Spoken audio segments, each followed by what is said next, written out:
जय हिंद दोस्तों, स्वागत है आपका साधना शिक्षा पर। माय डियर फ्रेंड्स, आज का वीडियो काफी खास होने वाला उन सभी बच्चों के लिए जिन्होंने अभी रिसेंटली 10th पास किया, और उन सभी पेरेंट्स के लिए भी ये खास होगा जो कि अपने बच्चों के सब्जेक्ट चुनाव में अपनी मदद करना चाहते हैं या इंफॉर्मेशन देना चाहते हैं। प्यारे दोस्तों, मैं आप सभी को बता देता हूँ, कोई भी सब्जेक्ट अपने आप में कमजोर नहीं होती, सभी सब्जेक्ट की अपने आप में इम्पोर्टेंस होती। सभी सब्जेक्ट से आदमी पढ़कर नीचे से लेकर ऊपर तक पहुंचता है। तो ऐसा कोई आप अपने मन में मिथ मत रखना कि आर्ट्स ले लेंगे तो कुछ नहीं है, कॉमर्स ले लेंगे तो बहुत बड़ी बात हो जाएगी और साइंस ले लेंगे तो और भी बड़ी बात आएगी। तो ऐसा कहीं कुछ भी नहीं है। यहाँ पर मैं पहले आपको ये बता देता हूँ कि 10वीं पास करने के बाद आप 11वीं में किस स्ट्रीम से पढ़ोगे, तो इसमें करियर अपॉर्चुनिटी क्या रहेगी, ये सारी चीज़ें मैं फीचर बता देता हूँ। बाकी सब्जेक्ट का चुनाव आप अपने विवेक के ऊपर ही डिसाइड करना। 10वीं के हाईएस्ट रिजल्ट पे जाकर ऐसा नहीं कि अभी आपके मैथ में अच्छे नंबर आ और आगे फिर आप अच्छी पढ़ाई नहीं कर रहे हो, फिर बीच में पढ़ाई ड्रॉप आउट कर रहे थे। इसलिए आप पहले चॉइस कर लेना, अपने इंटरेस्ट के अनुसार सब्जेक्ट का चुनाव करना। अपने यार दोस्त, ऐसा नहीं कि 4 दोस्त है तो 3 लोगों ने मैथ ले लिया तो आपको भी मैथ लेना जरूरी नहीं है। आपका जिसमें दिलचस्पी हो, जिसमें इंटरेस्ट हो, वही सब्जेक्ट का चुनाव करना है। तो पहले देख लेते हैं किस स्ट्रीम में कौन कौन सी सब्जेक्ट रहती है और करियर अपॉर्चुनिटी क्या है। लास्ट में मैं आपको बताऊंगा कि आपको कौन सी सब्जेक्ट लेना चाहिए और सब्जेक्ट चुनाव कैसे करना चाहिए, ये सारी चीज़ें बताऊंगा, तो वीडियो को अंत तक जरूर देखना। तो सबसे पहले अपन बात कर लेते हैं आर्ट सब्जेक्ट की बात कर लेते हैं। जो बच्चे आर्ट लेते हैं उनका करियर क्या है और उसमें सब्जेक्ट कॉम्बिनेशन क्या है। सब्जेक्ट की बात की जाए तो जो बच्चे कला साहित्य से 11वीं 12वीं करते हैं तो आगे उनके लिए करियर अपॉर्चुनिटी ये सारी रहेंगी कि वो टीचिंग कर सकते हैं। सबसे इम्पोर्टेंट टीचिंग कर सकते हैं। 12वीं जैसे आर्ट से उन्होंने पास कर ली, वो बाद में इंटीग्रेटेड टीचिंग का कोर्स कर सकते हैं, जैसे BA BEd कर सकते हैं और M.Ed कर सकते हैं और फिर एक अच्छे खासे टीचर बन सकते हैं। या फिर वो सिंपली ग्रेजुएशन करके B.Ed कर लेंगे तो टीचर बन जाएंगे, और अगर वो ज़्यादा नहीं पढ़ना चाहते तो D.Ed कर सकते हैं, डिप्लोमा एलिमेंट्री एजुकेशन। तो ये सारे कोर्स उनके सामने उपलब्ध रहेंगे, यानी टीचिंग का एक बहुत बढ़िया करियर अपॉर्चुनिटी रहेगी। साथ में अगर वो सरकारी नौकरी की तैयारी करना चाहते हैं तो सरकारी नौकरी की तैयारी कर सकते हैं। UPSC में सबसे ज़्यादा जो IAS निकलते हैं तो आर्ट सब्जेक्ट से ही निकलते हैं, क्योंकि उनको पढ़ने का बहुत ज़्यादा मौका मिल जाता है और भी सारी सामाजिक घटनाओं से या सामाजिक इतिहास से इसमें जुड़े रहते हैं। तो ठीक है, आप जर्नलिज्म बन सकते हैं, इसके अलावा लॉयर की पढ़ाई कर सकते हैं। तो मतलब बहुत सारी करियर अपॉर्चुनिटी आर्ट सब्जेक्ट में होती है। ठीक है, इसका अगर सब्जेक्ट कॉम्बिनेशन की बात की जाए तो इसमें इकोनॉमिक्स रहेगी, यानी अर्थशास्त्र रहेगी, हिस्ट्री रहेगी, जियोग्राफी रहेगी, पॉलिटिकल साइंस पढ़ना पड़ेगा आपको, हिंदी, संस्कृत, होम साइंस। तो ये सारे सब्जेक्ट कॉम्बिनेशन है। इसमें से आप 3 सब्जेक्ट का मेन सब्जेक्ट रूप में चुनाव कर सकते हैं, जैसे हिस्ट्री, जियोग्राफी, पॉलिटिकल साइंस। ऐसे आप अपनी पसंद के हिसाब से, यानी 3 सब्जेक्ट तो आपका कंपलसरी रहेगा। बाकी जो ऑप्शनल सब्जेक्ट है, अंग्रेजी भी कंपलसरी रहेगा, ये जो एक और ऑप्शनल सब्जेक्ट है आप अपने हिसाब से चुनाव कर सकते हैं। तो इसमें बहुत सारे फायदे हैं, आप ले सकते हैं आर्ट्स में भी, आर्ट्स में पूरा नहीं है। आगे बात करते हैं, इसमें और भी जो करियर अपॉर्चुनिटी रहेगी तो आप एक ग्राफिक डिजाइनर का कोर्स कर सकते हैं, होटल मैनेजमेंट का कोर्स कर सकते हैं, यानी बहुत सारी अपॉर्चुनिटी निकल के आएगी। अब अपन बात करते हैं कॉमर्स स्ट्रीम की। कॉमर्स स्ट्रीम में क्या करियर अपॉर्चुनिटी है और सब्जेक्ट कॉम्बिनेशन क्या रहेगा।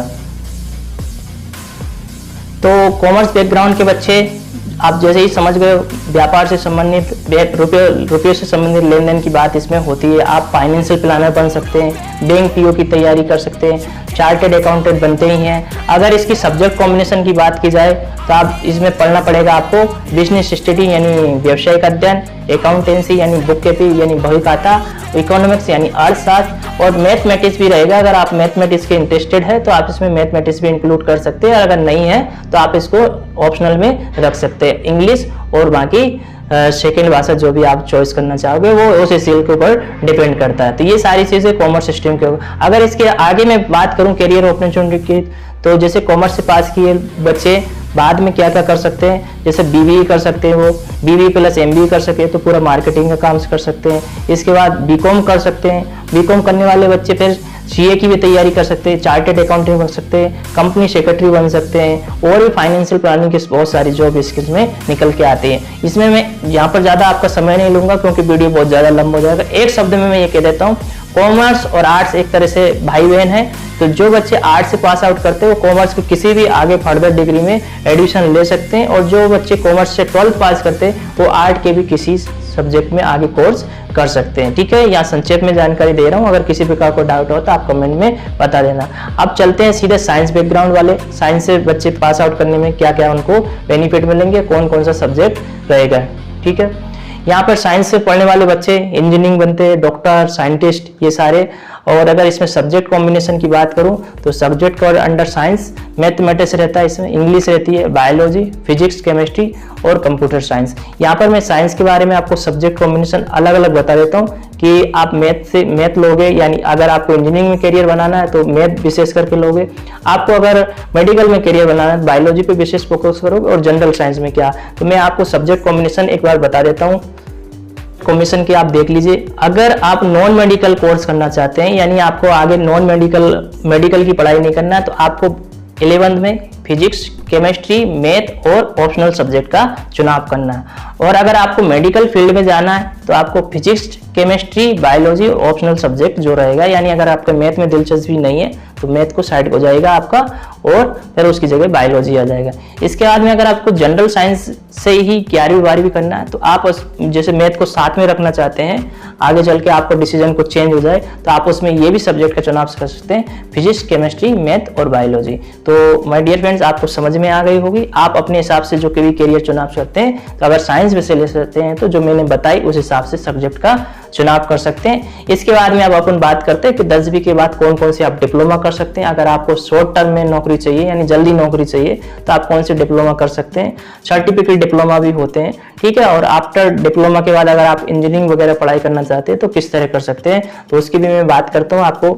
अगर 10th के बाद जो बच्चे पॉलिटेक्निक करना चाहते हैं तो पॉलिटेक्निक करने के लिए, यानी डिप्लोमा करने के लिए आपको उस स्टेट का सरकार की एक एलिजिबिलिटी टेस्ट निकालती है, उसको क्वालिफाइड करना पड़ता है। और अभी कोरोना के समय में तो लोग 10th के परसेंटेज के बेस पे एडमिशन देते हैं। तो एक ऑप्शन तो आपके पास में ये है कि आप उस स्टेट सरकार का एग्जाम को निकालिए और आप अपने मनपसंद यानी अच्छे सरकारी कॉलेज में एडमिशन पाइए।